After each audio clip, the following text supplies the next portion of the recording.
अस्सलाम वालेकुम स्टूडेंट। आज हम 9th class physics chapter number 4 का लास्ट टॉपिक जो है उसे हम डिस्कस करेंगे।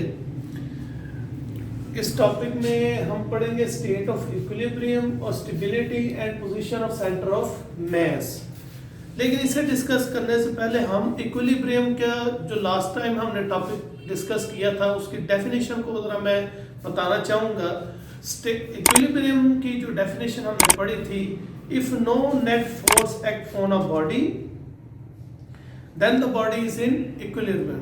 A body is in equilibrium. Body is in equilibrium when no net force acts on a body. ये जो वर्ड है no net force act on a body से मुराद क्या है? फॉर एग्जांपल ये एक टेबल है, उसके ऊपर ये एक बुक पड़ी हुई है। ठीक, बुक का जो वेट है वो एक्ट कर रहा है वर्टिकली डाउनवर्ड। ठीक, टेबल ने इसका वेट किधर उठाया हुआ है? अपवर्ड। ये रिएक्शनल फोर्स जिसे हम बोलते हैं। अब फर्ज करें बुक का वेट है 5 न्यूटन, ये वर्टिकली डाउनवर्ड एक्ट कर रहा है। टेबल ने इसका वेट अपवर्ड उठाया, रिएक्शनल फोर्स इसके ऊपर लगा रहा है, वो भी कितनी लगाएगा? 5 न्यूटन। तो दोनों फोर्सेस जो हैं वो एक दूसरे के इफेक्ट को कैंसिल कर देंगी। तो हम ये कहेंगे कि no net force acts on a body. इसके ऊपर नेट फोर्स जो है वो 0 है और बॉडी किस में है? इक्विलिब्रियम में। इसी तरह हमने लास्ट टाइम जो एक एग्जांपल पढ़ी थी, एक लॉग है, ठीक है, उसे हमने स्ट्रिंग के साथ अटैच किया हुआ है।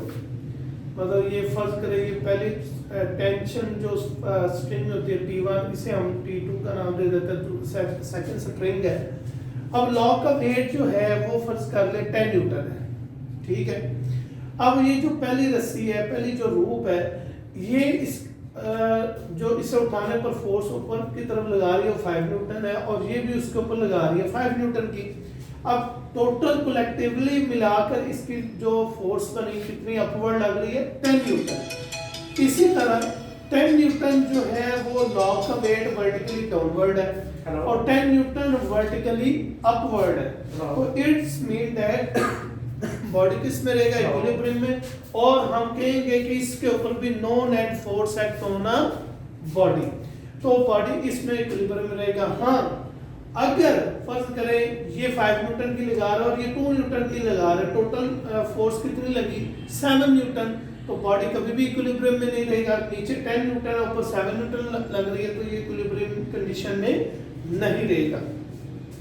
कोई भी बॉडी है वो जो है इक्विलिब्रियम की 3 कंडीशन है। एक है स्टेबल इक्विलिब्रियम, एक है अनस्टेबल इक्विलिब्रियम और एक है न्यूट्रल इक्विलिब्रियम। देखें, बॉडी या तो स्टेबल इक्विलिब्रियम में रहेगा या अनस्टेबल इक्विलिब्रियम में होगा या न्यूट्रल इक्विलिब्रियम में होगा। ये 3 कंडीशन है इक्विलिब्रियम की। तो बॉडी किसी एक कंडीशन के अंदर वो जरूर होगा। हम सबसे पहले डिस्कस करते हैं स्टेबल इक्विलिब्रियम को।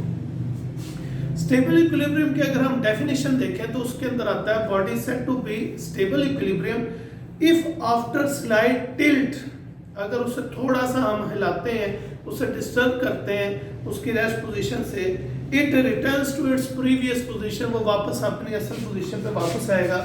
अगर हम इसके पहले एग्जांपल को डिस्कस कर लें, उसी तरह वो ही एक टेबल है, उसके ऊपर एक बुक ये पड़ी हुई है।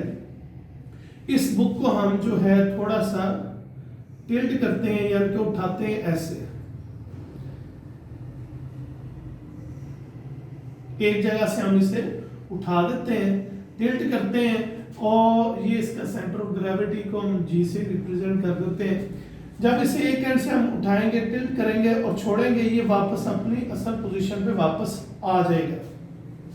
ये अपनी असल पोजीशन प्रीवियस पोजीशन पे वापस क्यों आएगा उसे हम डिस्कस करने के लिए हम एक लॉग, जैसा कि बुक के ऊपर एग्जांपल लिए, एक उन्होंने एक ये ब्लॉक है, वुडन ब्लॉक, ये उसका उन्होंने सेंटर ऑफ ग्रेविटी ली है। अब इसे उसने थोड़ा सा टिल्ट किया है, मतलब ऐसे डिस्टर्ब किया ऐसे असल पोजीशन से, तो फर्ज करें वो ऐसे हमने इसे टिल्ट किया है, ये इसका सेंटर ऑफ ग्रेविटी है, ये इस वक्त इक्विलिब्रियम में है। क्यों? ये सेंटर ऑफ ग्रेविटी की परपेंडिकुलर लाइन और ये बेस है इसकी, ये टेबल ये उसकी बेस है। ये सेंटर ऑफ ग्रेविटी अगर बेस के ऊपर इसकी लाइन लाई कर रही है तो बॉडी स्टेबल इक्विलिब्रियम में रहेगा। अगर ये बेस से ये सेंटर ऑफ ग्रेविटी बाहर चला जाए, ये परपेंडिकुलर लाइन, तो बॉडी अनस्टेबल हो जाएगा। अब ये इस वक्त ये सेंटर ऑफ ग्रेविटी और बेस, ये सेंटर ऑफ ग्रेविटी की परपेंडिकुलर लाइन और बेस के ऊपर लाई कर रही है, इक्विलिब्रियम में है। इस कंडीशन में भी ये बॉडी किस में है, फर्ज करेंगे जब हम इसे थोड़ा सा टिल्ट करेंगे तो इसका सेंटर ऑफ ग्रेविटी जो है वो रेस्ट अप हो जाएगा, और ये देखें ये अभी भी बेस के अंदर ये सेंटर ऑफ ग्रेविटी की लाइन लाई कर रही है, पास कर रही है। तो इससे हम थोड़ा सा टिल्ट करके छोड़ेंगे, ये वापस अपनी प्रीवियस पोजीशन पर आ जाएगा। क्यों? क्योंकि सेंटर ऑफ ग्रेविटी की परपेंडिकुलर लाइन और बेस ये आपस में मिल रही है, कंसाइड है, लाई कर रही है, जिसकी वजह से इसमें स्टेबिलिटी है। इसकी अगर हम रोजमर्रा जिंदगी में मिसाल ले लें तो हमारी जो जितनी व्हीकल्स हैं उनका centre of gravity lowest position पर रखा जाता है, और गाड़ियों की हाइट भी लोअर रखी जाती है, और उसकी जो बेस है वो वाइड रखी जाती है। आपने देखा वो गाड़ी नीचे से ऐसे वाइड होती है, ताकि अगर हम गाड़ी टर्न करें तो सेंटर ऑफ ग्रेविटी की जो परपेंडिकुलर लाइन है वो उस बेस के अंदर ही रहे, जो वाइडर बेस की होती है उसके अंदर रहे, ताकि गाड़ी जो है उल्टे ना स्किड ऑफ ना हो, और वो उसके अंदर स्टेबिलिटी कायम रहे। बिलफर्ज अगर इसकी तीसरी कंडीशन हम देख लें, अगर ये मतलब हमने ब्लॉक है, ये वुडन ब्लॉक, इसे मैं यहाँ पर इसका सेंटर ऑफ ग्रेविटी आ जाता है और ये सेंटर ऑफ ग्रेविटी बाहर लाई कर रहा है, बेस से बाहर निकल गया है, तो ये अपनी नई पोजीशन पर चला जाएगा, वापस अपनी प्रीवियस पोजीशन में नहीं आएगा। उसकी रीजन ये है कि सेंटर ऑफ ग्रेविटी की जो परपेंडिकुलर लाइन है वो बेस से बाहर हो गई है, जिसकी वजह से बॉडी स्टेबल नहीं रहेगा, बल्कि उसमें टॉर्क पैदा होगा और वो रोटेट कर जाएगा, नई पोजीशन इख्तियार कर जाएगा। ये तो हो गया स्टेबल इक्विलिब्रियम का, हमने डिस्कस किया। अब हम चलते हैं अनस्टेबल इक्विलिब्रियम की तरफ। अगर इसकी एग्जांपल ले लें, कॉन्सेप्ट इसका भी वही है। फॉर एग्जांपल ये आपके पास एक जो है, हम इसकी एक पेंसिल ले लेते हैं एग्जांपल के तौर पे, ठीक है। फर्ज करें ये इसका सेंटर ऑफ ग्रेविटी है और आपको सेंटर ऑफ ग्रेविटी का टॉपिक पढ़ा हुआ है, ऐसा पॉइंट जिसपे पूरी बॉडी का वेट एक्ट करता है वर्टिकली डाउनवर्ड। तो ये बेस के ऊपर हम मतलब ये टेबल के ऊपर हमने इसे बैलेंस किया है, स्टेबल कंडीशन में ला के रखा है, और ये स्टेबल चंद मूवमेंट के लिए है, क्योंकि इसका centre of gravity highest position पे होता है अनस्टेबल के अंदर। नंबर 2, ये इसका परपेंडिकुलर लाइन है बेस के साथ सेंटर ऑफ ग्रेविटी की। जैसे इसे हम थोड़ा सा टिल्ट करेंगे, ये पेंसिल जो है टॉपल ओवर हो जाएगी, ठीक है। और ये सेंटर ऑफ ग्रेविटी है, ये मतलब इसे हम थोड़ा सा डिस्टर्ब करते हैं, या इससे फॉर एग्जांपल ऐसे ले आते हैं, तो जी की जो परपेंडिकुलर लाइन है वो बेस से हट जाएगी, तो जिसकी वजह से ये टॉपल ओवर हो जाएगा और ये अपनी नई पोजीशन इख्तियार करेगा, स्टेबल नहीं रहेगा, इसमें टॉर्क प्रोड्यूस हो जाएगा। तो अनस्टेबल और स्टेबल में अगर हम थोड़ा सा डिफरेंस कर लें, तो इसके अंदर जो स्टेबल इक्विलिब्रियम के अंदर सेंटर ऑफ ग्रेविटी अपने लोएस्ट पोजीशन पे होता है, और ये वापस अपने प्रीवियस पोजीशन पे क्यों आ जाता है, क्योंकि सेंटर ऑफ ग्रेविटी की परपेंडिकुलर लाइन बेस पर लाई कर रही होती है।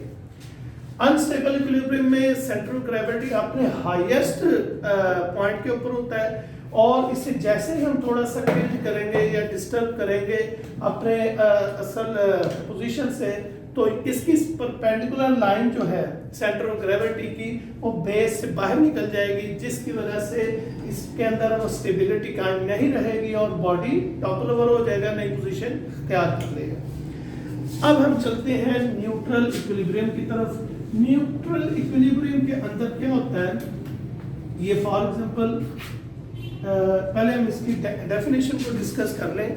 न्यूट्रल इक्विलिब्रियम में ये होगा, बॉडी जो है अपनी रिटर्न नहीं करेगा, बॉडी जो है वो नई पोजीशन इख्तियार करेगा जब उसे हम डिस्टर्ब करेंगे, और इसका सेंटर ऑफ ग्रेविटी जो है वो चेंज नहीं होगा, ना तो हाईएस्ट पॉइंट पे जाएगा ना लोवेस्ट पॉइंट पे आएगा, बल्कि उसी हाइट पर रहेगा जिस हाइट पर पहले मौजूद था। मिसाल के तौर पर हम एक फुटबॉल ले लेते हैं, ये फुटबॉल का सेंटर ऑफ ग्रेविटी है, फॉर एग्जाम्पल ये पॉइंट है, और इसका हर तरफ फासला क्या है, इक्वल है। अब फर्ज करेंगे ए है, ये बी है, ये सी है, हम इसे थोड़ा सा डिस्टर्ब कर देंगे। जैसे इसे हम डिस्टर्ब करेंगे तो ये देखें, अगर इसे हम डिस्टर्ब करते हैं, फर्ज करें ए इधर आ गया, बी इधर आ गया, सी इधर चला गया, ये सेंटर ऑफ ग्रेविटी है। जब ये इसकी पहली पोजीशन है, जब इसे हमने डिस्टर्ब करना है तो ये इसकी सेकंड पोजीशन है, एक वाली साइड इधर आ गई, बी वाली इधर आ गई, सी इधर है, तो देखें सेंटर ऑफ ग्रेविटी का जो हाइट है वो चेंज नहीं हुई, सेंटर ऑफ ग्रेविटी वहीं पर रहा है, वो पॉइंट वहीं पर ही मौजूद है, और इसकी हाइट ऊपर नीचे हर तरफ इक्वल होगी। तो न्यूट्रल इक्विलिब्रियम में हम कह सकते हैं कि बॉडी नई पोजीशन इख्तियार करेगा जब उसे हम डिस्टर्ब करेंगे, और ये प्रीवियस पोजीशन में वापस नहीं आता। और नंबर 2, इसमें सेंटर ऑफ ग्रेविटी जो है वो चेंज नहीं होता, सेम हाइट पे रहता है। अगर हम तीनों को डिस्कस करते हैं मतलब डिफरेंस के लिहाज से, स्टेबल, अनस्टेबल और न्यूट्रल को, तो स्टेबल के अंदर जो सेंटर ऑफ ग्रेविटी है वो अपने लोएस्ट पोजीशन पे होगा और बेस के अंदर लाई करता है, इसके perpendicular line centre of gravity की, जिसकी वजह से इसमें स्टेबिलिटी जो है वो कायम रहती है। इसके अंदर अनस्टेबल के अंदर जब इसे हम डिस्टर्ब करते हैं तो ये अपने हाईएस्ट पॉइंट पे चला जाता है सेंटर ऑफ ग्रेविटी, और ये अपने इसकी perpendicular line centre of gravity base से बाहर निकल जाती है, जिसकी वजह से इसमें स्टेबिलिटी कायम नहीं रहती और ये अनस्टेबल इक्विलिब्रियम में आ जाता है। इसी तरह न्यूट्रल इक्विलिब्रियम के अंदर बॉडी को अगर हम डिस्टर्ब करते हैं तो ये प्रीवियस पोजीशन पे नहीं आता, बल्कि नई पोजीशन इख्तियार करता है। ना तो इसका centre of gravity highest point पे जाता है, ना ही इसका centre of gravity lowest position पे होता है, बल्कि सेम हाइट पर रहता है। अगर हम दूसरा जो इसका हिस्सा देखें, stability and position of centre of mass, centre of mass ऐसा पॉइंट है जिसमें हम फोर्स अप्लाई करें तो बॉडी जो सिस्टम है वो मूव करता है विदाउट रोटेशन, उसमें टॉर्क पैदा हो जाएगा, वो ऐसा पॉइंट होता है। अगर stability and position of centre of mass को देखें, आपने सबसे पहले जब मैंने स्टेबल की एग्जांपल दी थी वो कार्स की दी थी। कार्स को उसकी हाइट को कम रखा जाता है। उसकी हाइट को क्यों कम रखा जाता है? ताकि उसका सेंटर ऑफ ग्रेविटी का जो पॉइंट है वो लोएस्ट पोजीशन पर है, नंबर 1, और नीचे से उसे वाइड रखा जाता है ताकि वो सेंटर ऑफ ग्रेविटी का जो पॉइंट है वो बेस के ऊपर लाई करता रहे, नंबर 1।